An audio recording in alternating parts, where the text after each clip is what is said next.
Hello and welcome to another Seller Check-In. I'm Griff here in my home studio. As you may know, most eBay employees are now working from home during this shelter-in-place order. And also today I'm joined from her home here in San Jose, our good friend Liz Austin from Seller Marketing, and also from his home in New Jersey, our guest today via Zoom, eBay Vice President of Seller Experience, Harry Temkin. Welcome, Liz. Welcome, Harry. Thank you very much. We're doing a true coast to coast on Zoom today. It is, yeah. We're determined to keep on working.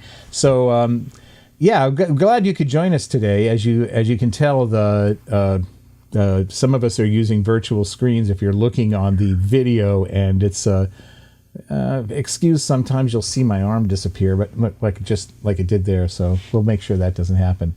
Anyway, Liz, take us away. Take us away, Liz. I think you want to ask Harry a question about his team, Liz.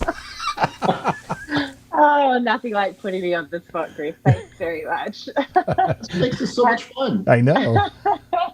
Hello, sellers, and yeah, thanks for having me, Griff. And hi, Harry. Bummed not to be seeing you at Upfront this month. We were doing some great live broadcasts over there. So, sellers, hope you're doing all well. I don't know about you, Harry, but it's been intense, this little period of the coronavirus. I think Zoom is, been amazing for us. We've been able to do all of these meetings and we've been working hard to get the protections and support out to our sellers. But it's funny, like, people know that you're not going out. So they know you're going to be on Zoom, or they know you're going to be on Slack, or they know you're going to be on email. So there's no running and hiding. So, the computers played a big part in our lives in the last couple of weeks, along with my daughters kind of coming in and sitting on my lap and, doing fun little backgrounds in Zoom like this. And we're also doing kind of happy hours on Friday with teams just to keep them motivated and driven and happy enough as everyone can be in this unprecedented moment. But how are you managing to run a product team from New Jersey via Zoom, and how's all that going?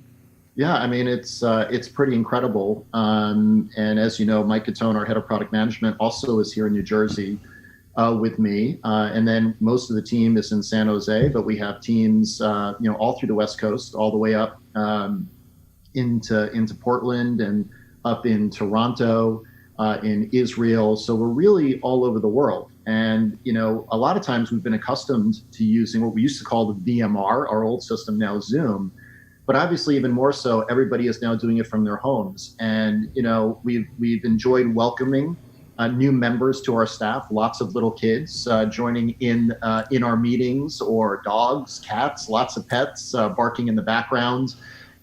We hear printers going off because kids are printing stuff out, or you might even hear a lecture going on in the background with some of my kids are all home and they have online classes. They're dispersed all throughout the house.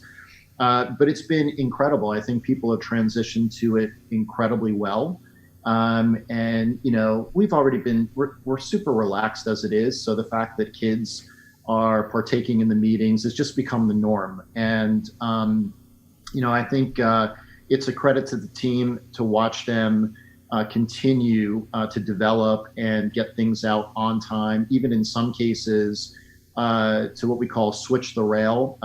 As many of our sellers know, we introduced an invoice deferral program last week, and we literally began that project on a Thursday and delivered it on a Tuesday to give you an idea of what can be done even in a remote environment. So I'm really, really proud of how the team has been able to keep it together, so to speak, with obviously the number one priority is everyone's health and safety, and the same with our sellers. But we recognize how important the platform is, particularly in these incredible times. And my entire team, as is I think all of the teams at eBay, are just 110% committed to continuing to deliver on behalf of obviously all of you, our sellers, and our buyers. Yeah, it's been an interesting 2 weeks. I'm looking forward to the next month or so. I think this may go on a little bit longer than any of us had imagined. So we're getting inculcated and used to the fact of working at home, and I think one of the cool things is getting to meet everyone's families, because it is like bring your kids. It's like bring your whole life into eBay Day. 100%. And, it makes us, quite frankly, just all these days at home. Yeah. And it was just, what was it, 4 weeks ago, I think, Liz? We were in Tampa at Upfront. We were oversubscribed, 200 sellers there, an amazing event, longtime friends, new sellers there. We had Rally Roots there. It was awesome. And to think in this very short period of time, we were supposed to be in Austin this week for another Upfront. We were going to be in Detroit just a couple of weeks back. How things have changed so much. But I think with the technologies that we have today, particularly like Zoom, that enable us, and as you guys can see, I'm wearing my eBay Upfront T-shirt in the spirit. And we've got eBay, the purple in the back, which you could say is, of course, our podcast colors, or even our open colors. My favorite color. This enables us to, sort of deliver it to you streaming, right? And so a little bit of what we'll do today is to reiterate some of the things that I presented at Upfront, so you guys aren't missing any of the cool stuff we're working on. And sort of give you some tips of the trade and things that you can focus on while we have, quite frankly, a lot of this extra time at home. Yeah, Harry and Liz know this, but to our audience, our actual topic for today is it's how to sustain your business through a global crisis, or any global crises. This one being probably the biggest one in our lifetime. So I wanted to ask you a little bit about this. We've got some feedback. There's sellers coming in and telling us, hey, I'm busy. I'm finding things to do. Maybe I can't go out and source product, but this is a great opportunity for me to reevaluate what I'm doing on all levels when I'm listing. And I thought we'd talk about three things. So Liz and I can ask you some questions about these. Sure. Listing new items and how to take advantage of what we offer so that you're listing from the start the right way and getting items in front of buyers. And then we'll talk about updating existing listings, and then finally how to drive conversion, because there's been the introduction at eBay of some tools recently that, and I'm not saying this just myself, we've heard from sellers have been extraordinarily successful in driving conversion. We want to make sure every seller is taking advantage of it. So to your point, that's why we're here today, is to get the word out. So let's talk about listing items, and what should sellers be doing in your view when it comes to products and service eBay offers to take advantage and get the best possible position when they're listing items? Sure. Well, the first thing I would say is just keep listing first off, right? I actually took the time last weekend and this weekend to list a whole bunch of stuff that I've had around the house, which I know is a little different as a C2C user versus a B2C user. But I had brand new floor mats from cars from 10 years ago that have been in my garage. And they actually sold in 2 days, right? So, and I got full price. I was even using best offer, and my son has been listing a tremendous amount of sneakers all weekend, this weekend and today. He's been back and forth using seller-initiated offers and receiving best offers. He's gotten multiple bids. He just sold a pair of sneakers literally today. He shipped a pair yesterday. We even shipped one to Hawaii, to give you an idea of the demand on the platform. So, the first thing is don't stop listing. We are way open for business. Buyers are recognizing that. They're coming to the platform and they are looking for all kinds of things, not just, things related to COVID these days, like disinfectants or things, like that. So my number one piece of advice is continue listing. Now, with respect to listing, what I thought I'd do, and I know for those on the podcast will be a little interesting, you won't be able to see it, but I thought I'd do a lot right from mobile. So I'm going to share my screen, and hopefully Griff and Liz are going to tell me that you can see that. Yeah, we can see it great. Yeah, all right, fantastic. working. So what I'm going to do is I'm going to go over to the selling tab. Right, and just to be, we're looking at the iOS version of the selling app. Yes, we are. And so what I'm going to do is I'm going to go into one of my son's listings, actually, and I'm going to scroll down. And actually what I'm going to do is I'm actually clicking on a filter pill called Send Offer Eligible. And this is new, and this is also available, fairly new, I should say, but in native. It's available across all of our platforms. So it's an easy way to filter the listings in which you can now actually send a personalized discount to watchers of your items or people who have heavy browsed your item, meaning they've clicked on it more than 3 times or they've added it to the cart. So we'll come back to that when we get to the sell feature, but I just want to point out that it makes it really easy for you to look at the listings that are now eligible to send personalized discounts, which is a phenomenal negotiation tool on the platform. What I'm going to do is I'm going to click on one of my son's newest listings. He was able to get a pair of Wave Runner 700s Yeezys that he got in one of the lotteries, and so these are selling at a significant price. I'll say it's right, $415, right? And this is the going rate. If you're able to get these sneakers, and he's got already 87 views and 4 watchers of the item. Where did he find these, Harry? Well, he got these directly on at Yeezy when they run. They invite you into effectively their lotteries, and you just keep waiting in the waiting room or on Yeezy Supply. And so, if you're fortunate enough to be able to get a pair, in this case, these are selling well over the suggested retail price just because of the demand for this particular sneaker and the size. Of course, yeah. But what I want to do is I want to go into revise the item just so I can talk a little bit about the elements of the listing and what's really important.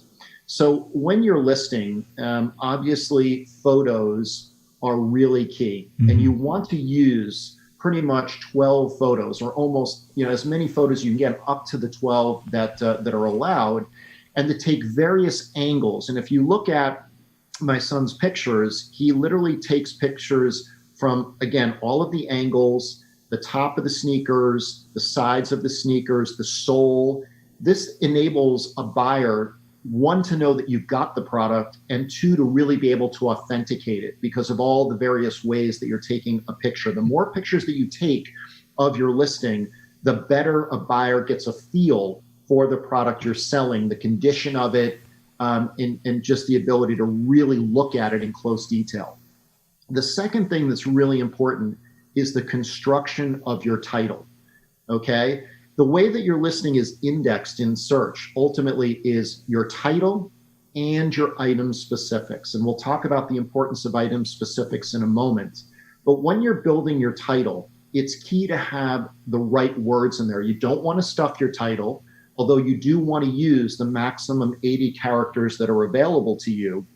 And so in this case, Adidas Yeezy Boost 700. So, the brand, the model, then Wave Runner, again, the model of the sneaker. Then he has size 12.5, and then he even has their specific SKU or the MPN B75571.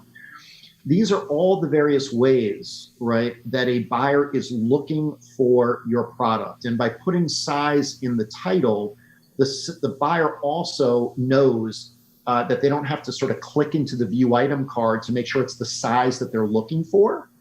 And then, so again, having that nicely constructed title is key in how it appears in the search results pages. But then let's also talk about item specifics for a second, because again, this is really important. You'll notice, and again, for those of you listening on the podcast, my son has a very long list of item specifics that he has provided. And he has provided ones, if I scroll down into the listing, you actually see we provide an indicator in terms of showing the item specifics, the buyer demand data. We are showing you as a seller how often buyers are searching these particular specifics.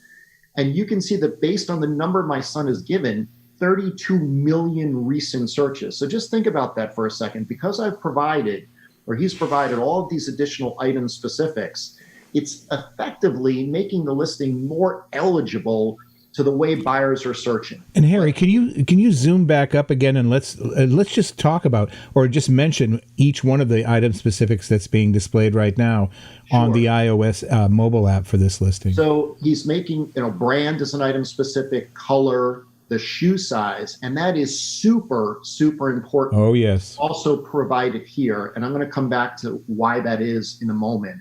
You have the model, is it a men or women's shoes, the type of being athletic, the product line is Boost. European size is also super critical, like, and UK size, because if you're making your listing available on the other platforms by using global shipping program, you want to be able to make it searchable on their sizes, not just the US size. Exactly. Right? Yeah. So each one of these, again,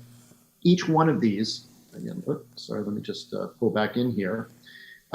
Each one of these, again, we are showing you the value. So if I actually go into the item specific section itself, US shoe size is worth 9.2 million searches. All right. So if you leave that out, you're going to miss almost 10 million buyers who are looking for these items. Well, it's not necessarily the buyers, right? But the searches. It's translating to how important this particular item specific is. Now, Right. What I want to do is I want to take a moment and switch to the buyer view, because I want to show how critical this is. And so let me just jump out of this for one second. So we were in the revised item. So this is what a seller would see, but now we're going to look and see what a buyer would see. Exactly, because if we were to go do a search, okay, for Yeezy Boost 350s, look what you see directly at the top. Automatically, right? Oh, there's the sizes. Filter Yeah. for US shoe sizes. So if you're on the podcast, what we're seeing right now is there's almost a scrolling marquee that has shoe sizes from 0.5 to the next to 0.5 to the next. So you can go right to, for Exactly. example. It has all the common sizes, Right. right? Now, if I or my son didn't provide that size 12 and a half in the item specific, we only provided it in the title, and I click on the 12 and a half here, or, even just, 11 and a half or 12 as an example, my listing will not show up in this filtered result. And I know sellers have heard me say this a lot, but I do it a lot because I want to stress this. It is so important to recognize that it is not just about the title, because we are building more filtering mechanisms like this with just, these really nice buttons directly at the top. I don't have to actually go and open up the left-hand navigation. I'm simply right at the top of the search results, now just clicking on a filter pill that is size 12 or 12 and a half or 13. And if I don't provide that item specific, Griff, your listing doesn't show up here. Yeah. And that's the issue that we're trying to hit home with all of our sellers, is not just give it to us in the title, but give us as many of those item specifics as you can, because you see the number that my son provided is making his listing more accessible to 32 million potential searches. Right. That's huge. So Harry, if you just put the items, the details in the title and not in the item specifics, what search does the title pull into versus So that the will search? pull back the most common, which is query search, right? So when people, like I typed in Yeezy Boost 350 V2, certainly my listing would come back in search results, okay, using the query search like that. Exactly. Yeah. But it's when you use the filters, like I just did there, either a left-hand nav or the new quick filters, that's where your listing won't come back in the results if you've not also provided in the item-specific section of the listing flow. And buyers are used to using filters, aren't they? So we are seeing that, that's why there's so many millions of searches that are resulting as part of that item specifics, because 100%. buyers are using the filters. And what we showed, typically, I'm not showing the graphs here today, but at Open and Upfront, is we actually have showed our sellers their examples of left-hand nav usage of Harry? many of these item specifics. Harry, can we move? Are we done sharing the screen? Because they can't see us if you. Oh, no worries. Yes, we can stop sharing. There we are. Great. There we are. So it's really important to recognize. I prefer the screen, actually. Yeah. Can we go back? So it's important for sellers to recognize that, when we look at the data, and particularly for item specifics like brand and size, the left-hand navigation usage in those cases is more than the query search usage. And that's why it's really critical for you to provide, those item specifics along with the title. And, you've heard me say it many, many times again, it's not just about the title.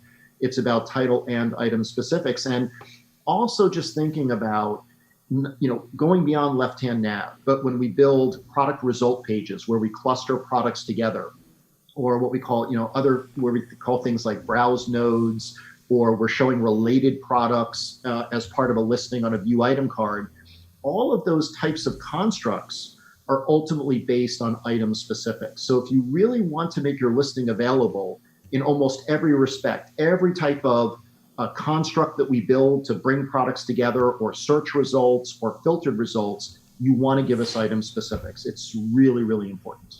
Let's talk a little. That explanation is really great, because we know that putting in item specifics can take time, but it's an investment of your time, because the more you invest in doing your item specifics, the more filters and search results your items are going to show up in. So it's a great investment of your time. Exactly. And, why don't we talk a second about just backing up to photos for a second. And I can highlight, again, one of our newest features that has been incredibly well received. Yeah, I remember at eBay Open when we announced this, and people wanted it immediately. But it was a small group that got it at first, and now it's available to every seller, correct? That is correct. So this is image cleanup.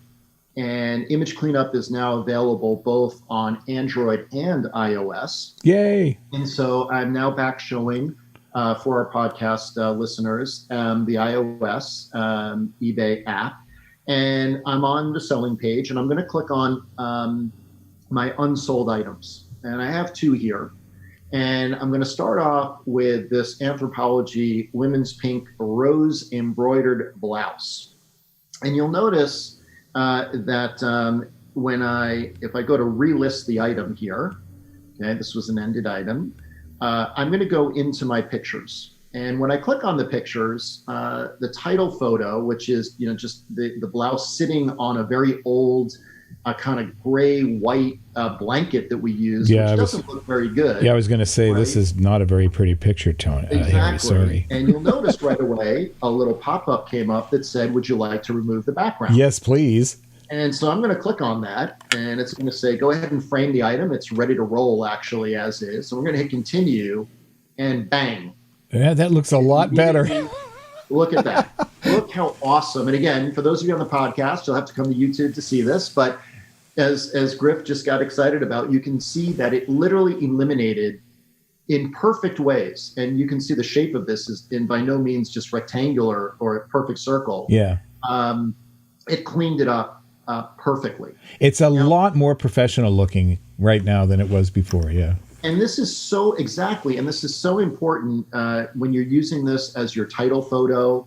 It's what shows up first in search result pages, and for Google Shopping, they need a white background. Yeah. So this is another really important thing, and we've made this super duper easy. Now, I want to show you just one more, if you'll bear with me. Yeah, sure. Because what I want to do is let me just not apply that for 1 second. While you talk through that, Harry, I just want to go back to the Google shopping point. So we send a whole lot of our listings over to Google as part of paid search. And if those listings don't come on a white background, Google Shopping cannot display those listings. So it's super critical that your first image is on a white background to be included in the listings on Google Shopping. Yeah, and that's not necessarily a sort of off-white or grayish looking towel or blanket. White really should be white. Okay, now we're looking at it. Now we're looking at another listing. Yeah, this is an Anthropologie dress, and I just want to show you again. Look what we did here. We laid it on a sheet, and you can see our carpet in the background. It just looks pretty nasty. And watch when we do the remove background. So this is a big challenge for it. And we're going to frame it and go. And you're going to see that it got it mostly right. Yeah, there's some... But watch how cool this is. Now we're just going to use... so what we're seeing, by the way, is what happened is it took away most of the background, but there's still like sort of irregular shapes of the white blanket showing on either side. So watch how cool this is. I'm going to just go to the eraser, and I'm going to start swiping.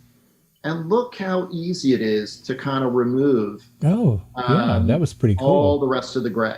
Right. And it's not removing any of the dress, which is cool. Exactly right. Look at that. I'm just swiping over it, and that's boom. There you And go. if I made a little bit of a mistake, I can swipe it back and just kind of re-add and touch it up a little bit. But you see the power of this tool, even on hard things like this. It ultimately still gets them, pretty amazingly correct. And then the ability just to use the eraser and the brush to clean it up a little bit more makes it super duper easy. And again, this is available to anyone on the mobile or apps for Android or Apple or iOS. It's not a desktop application, though, correct? It is not. And actually, just, we've gotten a tremendous amount of great feedback from our sellers. And many of them asked if we could actually add it into our desktop applications. So, for B2C users, they'd love to see it in our advanced listing flow. And we're actually looking into that now. So more to come on that, later this year. Oh, good. But we would really, based on the feedback, we'd love to incorporate it into the rest of our tools. But today, and remember that it is very easy to start a listing on mobile or on desktop and go back and forth. Many of us start the listing on desktop. We add all of our photos on mobile and then come back and complete the draft on desktop or vice versa. Yeah, so I do that. Easy to do. I do that a lot. In fact. And I think, that actually leads me when we talk about kind of switching or having help in a listing, I want to make sure that I mention multiple user account access because as many of our sellers know, we launched in beta at eBay Open and we officially went to production with it at the end of last year with the ability to give editing rights to listings or to create drafts. And here in this quarter, we then have enhanced it. Additionally, we've made it available actually to the rest of the world, not just US. Also added the ability to look at orders so that your helpers can actually pick and pack and they can package up the sold item. And then the employer can finish with the shipping label and getting it mailed out. And so in this particular time where you might have employees that you're separated from them, right? Because we're all working from our homes. This can be a great tool. It even could be a great tool to hire people who are looking for work that you need help with creating drafts of listings, because you can give them this specific access through what we call MUA, and enable those employees to help you bring your inventory up on the platform. And then you, as the employer, can finish and publish them and really have all the, the full rights to the account. But again, to those employees or part-time help that you've hired, you can give them very limited access to help with some of those pieces of the listing flow. And again, this is called multi-user account access, or what we like to call here at eBay, because we love acronyms, MUAA or MUA. Exactly. Which resulted in a lot of funny little things like people going, "Mwah." That's yeah, indeed. I mean, we do have a lot of acronyms. You throw things around like SIO, seller initiated offers. I mean, as a joke, we literally have Excel spreadsheets with all the acronyms and their definitions, because sometimes it's hard for even us to keep track of them. It's part of your onboarding. When you start at eBay, you get a list of all of the acronyms and you test it on the first week. And you got to memorize them, and there will be a test. So, Harry, I have a few questions for you. So that's all great for sellers that are posting up new listings, and we just went out with a promo for our store subscribers so that they can try new listings, 100,000 listings. So what about updating current listings? So all of those strategies that you just talked through are also really relevant. So for sellers who are, thinking about, they may have listed everything that they wanted to list, but what about really updating, spending the time and updating those listings that you have on the site, particularly with image cleanup and item specifics? Those same strategies can apply there, can't they? 100%. And so everything that I literally just showed, I would encourage sellers to go back to their existing listings and to provide as many recommended aspects as they can. Yeah. We continue to build out capabilities for item specifics. Quite frankly, we learned a lot from what happened in October. And you're going to see a lot of enhancements to make providing item specifics much easier and more relevant as we move forward. One of the things that we just recently added in Seller Hub was the ability to see which listings were missing required aspects, and it calls it out in with the ability to inline edit it directly in Seller Hub. And as we move forward over the course of the next several months, you'll see we'll add a column for that, so you can edit them directly, literally in the column of active listings. And we'll do that for both required and recommended. And we'll be very sure to point out to you recommended item specifics that at some point may become required. We'll now give you an indicator for that, so you have plenty of time. You won't have to worry about finding it in the seller update. It'll tell you directly in the flow. And again, with the listing flow itself, we want to bring the most relevant item specifics to the top of the flow. Again, ranking them by that buyer demand data. So when you are spending the time on it, you're spending the time efficiently. So, again, what I showed you with the sneaker example, you see the buyer demand data in the listing flow today. And I recommend to you filling in the ones that have the highest counts. That gives you the biggest bang for the buck, right? That's where that's how buyers are searching for your listings. This is a great time to go back to your listings. And I know many of you have thousands of listings, so I know that can be a bit of a challenge. That's why we're trying to make it easier to do it directly in active listings over the course of time. And I'm not suggesting that you provide every single item specific, but if you can provide, 1, 2, or 5 of those critical ones, the ones that have the most BDD, I promise you will see positive impact from that. You will have better chances of conversion by providing those, because you're going to make your listing more visible to sellers. To buyers. And again, take a look at your pictures. Use the image cleanup with your existing listings to make them, better quality. This is a chance to take a look at your title and maybe revise your title a little bit. And the last thing that I would note is we talked about over the several months bringing Terapeak into Seller Hub.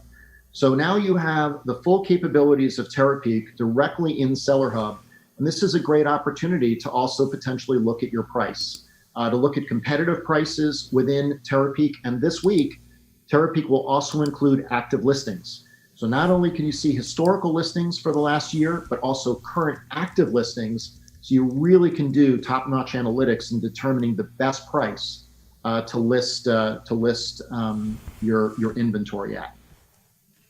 Harry, in the time that we have left, I want to make sure that we get in a good overview of two of the tools that we talked about at the beginning that have really had a huge impact on sellers' sales and conversion rates, and that's the seller-initiated offer and volume pricing. Can you talk a little bit about that for people who may not be using them? And it's hard to believe there's sellers that aren't using these because they're so effective. Absolutely. So I'm going to share my screen again and just bring back up the iOS version of eBay. And there's a couple of tools. There's 3 tools in particular that I want to stress that are phenomenal tools to help drive conversion. So if you have a multi-quantity listing, we highly encourage you to use volume pricing. Volume pricing significantly improves your chances of conversion. Historically, the data shows even more than 10%. And it has been one of our fastest growing tools for listings that are multi-quantity listing. And remember that for a buyer in the view item, we have provided these volume pricing pills that they can just click on, immediately see the discount, very easy to engage it. And it is working really, really well for our sellers that have multi-quantity listings. Then, of course, you want to be sure to engage promoted listings where you are in a competitive category. So particularly in sneakers, my son uses promoted listings. I actually use promoted listings across a wide variety of my listings just to give them a little more boost in visibility. And that's exactly what that tool is for. It enables you to determine, again, time versus margin effectively. How aggressive do you want to sell your item versus, at what margin are you looking to sell the item?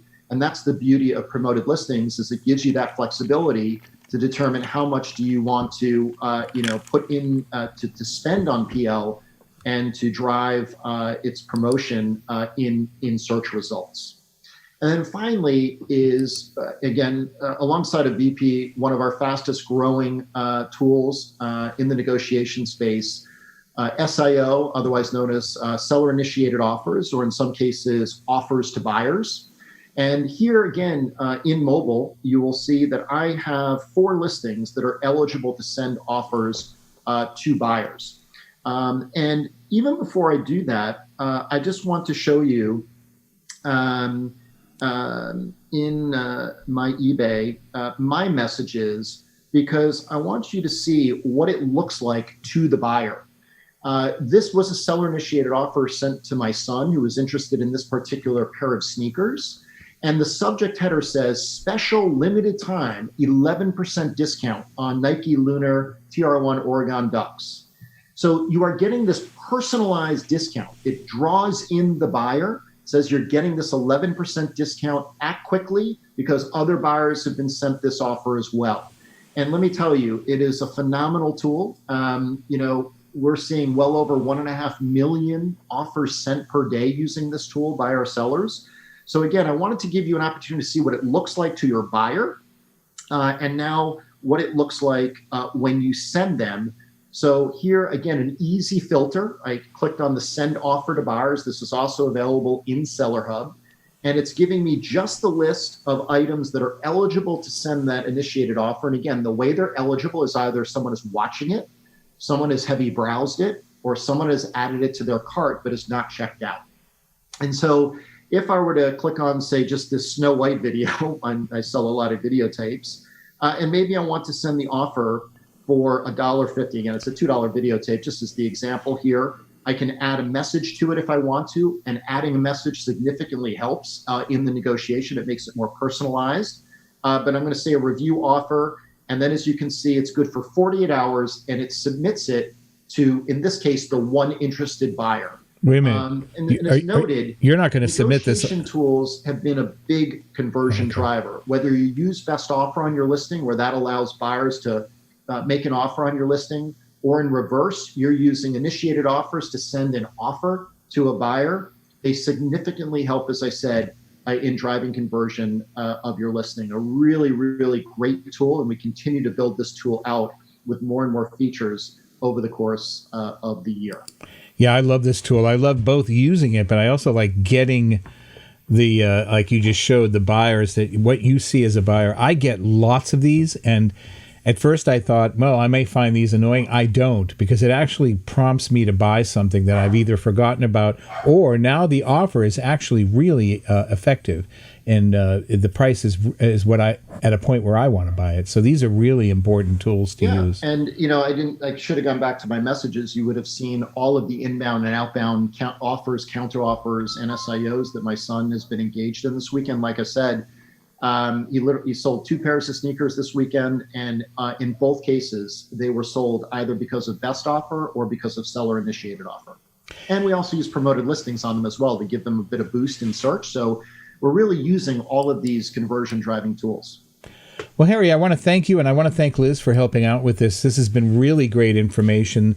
I know that sellers are looking for these kind of tips and advice to help them get through this period and to make and maintain, if not boost sales, which is possible. I know it's a difficult time for a lot of folks, but the whole thing about online is that online is not sheltered in place. There are buyers looking for things, and you can find them on eBay and successfully keep your business going.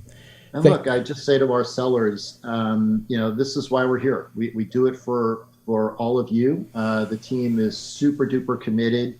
We all love what we do. We all are sellers on the platform, as you can see, and buyers. And you can rest assured that just because we're working from home doesn't mean we're not going to keep building amazing stuff and continue to get it released on a regular cycle over the course of the next couple of quarters. And hopefully, we'll get beyond this crisis in short order, and looking forward to seeing everyone at the next upfront. Yeah, me too. Liz, thanks again too for helping out with the with this segment.